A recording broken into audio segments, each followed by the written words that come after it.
Hi everyone, welcome to Technotion channel. நம்ம previous வீடியோவில் cloud கம்ப்யூட்டிங்னா என்ன, அதோட டைப்ஸ்னா என்ன, ஹிஸ்ட்ரி ஆஃப் க்ளவுட் கம்ப்யூட்டிங்னா என்ன அப்படின்னு பார்த்துருப்போம். இப்போது உங்களுக்கு ஒரு டவுட் வந்திருக்கலாம், க்ளவுட் கம்ப்யூட்டிங்னா என்னன்னு தெரிஞ்சிருச்சு, டைப்ஸு அப்புறம் ஹிஸ்ட்ரி இதெல்லாம் என்னன்னு தெரிஞ்சிருச்சு.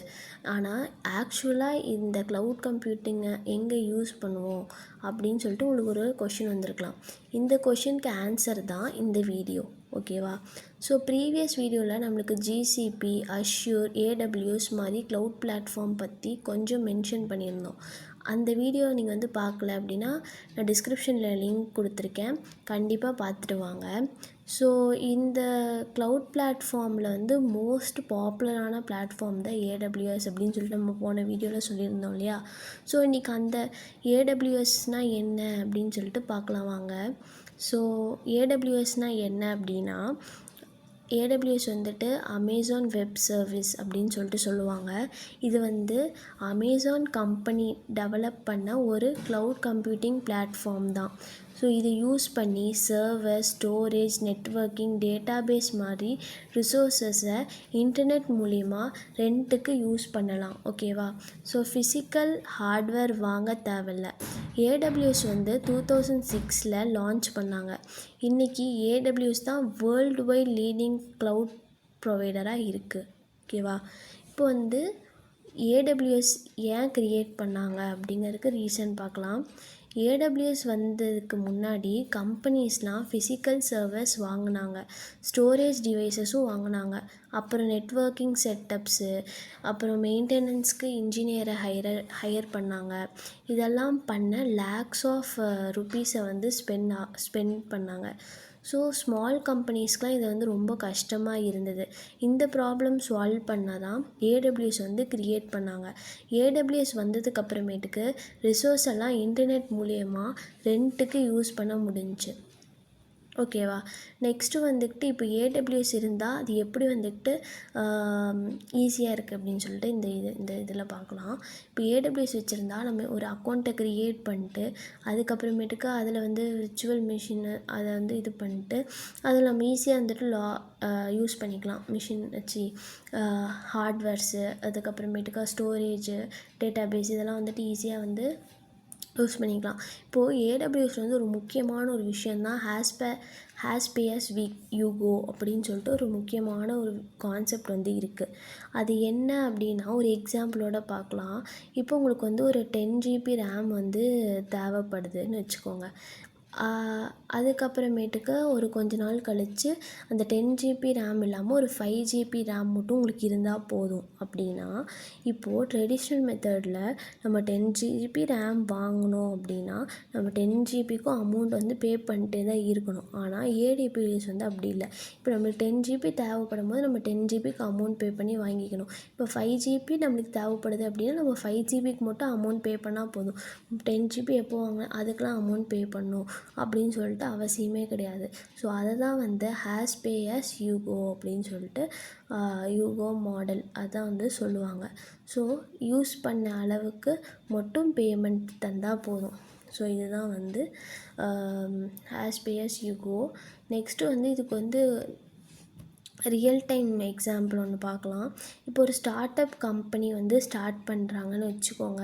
இப்போ ஏடபிள்யூஎஸ் இல்லாமல் சர்வர்ஸ் வாங்கணும், இல்லை அப்படின்னா சர்வர்ஸ் வாங்கணும், ஸ்டோரேஜ் வாங்கணும், நெட்வொர்க்கிங் செட்டப் பண்ணணும், அப்புறமேட்டுக்கு இன்ஜினியர்ஸ்லாம் ஹையர் பண்ணணும் அந்த நெட்வொர்க்கை ஹேண்டில் பண்ணுறதுக்கு. அதுக்கப்புறமேட்டுக்கு இதெல்லாம் பண்ண நிறைய இன்வெஸ்ட்மெண்ட் வந்து தேவைப்படுமா?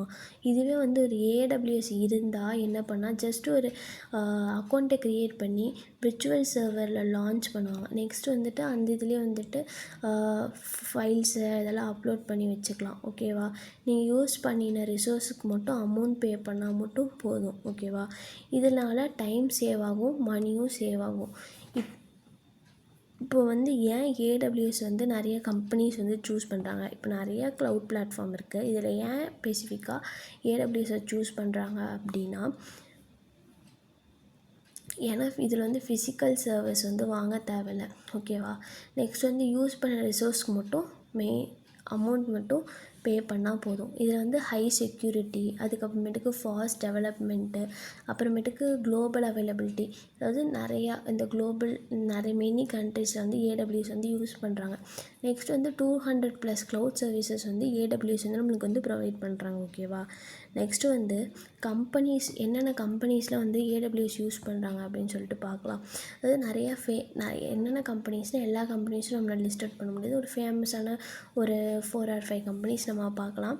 ஃபஸ்ட்டு வந்து நெட்ஃப்ளிக்ஸு, அப்புறம் சாம்சங், ஜூம், நாசா, பிடபிள்யூ, இந்த மாதிரி நிறைய இன்டர்நேஷ்னல் கம்பெனிஸும் வந்துட்டு ஏடபிள்யூஎஸ் வந்து யூஸ் பண்ணுறாங்க. ஏன் அப்படின்னா இது வந்து நம்மளுக்கு இதோட பர்ஃபார்மன்ஸ் வந்து ஹையாக இருக்கும். நெக்ஸ்ட் வந்து இதோட செக்யூரிட்டி வந்து ஸ்ட்ராங்காக இருக்கும். அப்புறம் இது வேர்ல்டு வைடு அவைலபிலிட்டியில் இருக்குது. அப்புறம் வந்து இது வந்து ரிலையபிள் இன்ஃப்ராஸ்ட்ரக்சர் வந்து நம்மளுக்கு கொடுக்குது. ஓகேவா? இப்போ பாப்புலராக இருக்கிற ஏடபிள்யூஎஸ் சர்வீசஸில் 4-5 பார்க்கலாம். இப்போது ஏடபிள்யூஎஸ்ல இதில் வந்து 200+ சர்வீசஸ் இருக்குல்ல. ஸோ இது பிகினர் வந்து கண்டிப்பாக தெரிஞ்சிருக்க வேண்டிய சர்வீசஸ் என்னென்னா EC2, அப்புறம் S3, RDS, அப்புறம் IAM அப்படின்னு சொல்லிட்டு இதெல்லாம். ஸோ EC2 அப்படின்னா விர்ச்சுவல் சர்வர்ஸ். ஓகேவா? S3 அப்படின்னா க்ளவுட் ஸ்டோரேஜ், RDSனால் மேனேஜ்டு டேட்டாபேஸ், IAM அப்படின்னா யூசர் அண்ட் ஆக்சஸ் மேனேஜ்மெண்ட். இதெல்லாம் வந்துட்டு என்ன அப்படின்னு சொல்லிட்டு நம்ம வந்து நெக்ஸ்ட்டு வரக்கூடிய வீடியோஸ்லாம் நம்ம வந்து பார்த்துக்கலாம். ஜஸ்ட் இதெல்லாம் இப்போலாம் வந்து இதுதான் வந்துட்டு ஏடபிள்யூஎஸோட சர்வீசஸ். ஏடபிள்யூஎஸோட சர்வீஸ்னால் என்னென்னு நம்மளுக்கு தெரிஞ்சிருக்கும் இல்லையா? ஸோ அதுக்காக தான் இந்த 4 பாயிண்ட்டு, மிச்சப்படி எதுவும் இல்லை. ஸோ அதெல்லாம் நம்ம போக போக பார்த்துக்கலாம், தெரிஞ்சுக்கலாம். ஸோ இன்றைக்கி வந்துட்டு இது அவ்வளோதான். இதோட கன்க்ளூஷனுக்கு வந்துடலாம். இன்றைக்கி வந்துட்டு ஏடபிள்யூஎஸ்னால் என்னென்னு பார்த்துருப்போம். ஏடபிள்யூஎஸ் வந்து எதுக்கு க்ரியேட் பண்ணாங்கன்னு பார்த்துப்போம். நெக்ஸ்ட் வந்து ஆஸ்பேஸ் யூகோ மாடல் அப்படின்னா என்னென்னு பார்த்துருக்கோம்.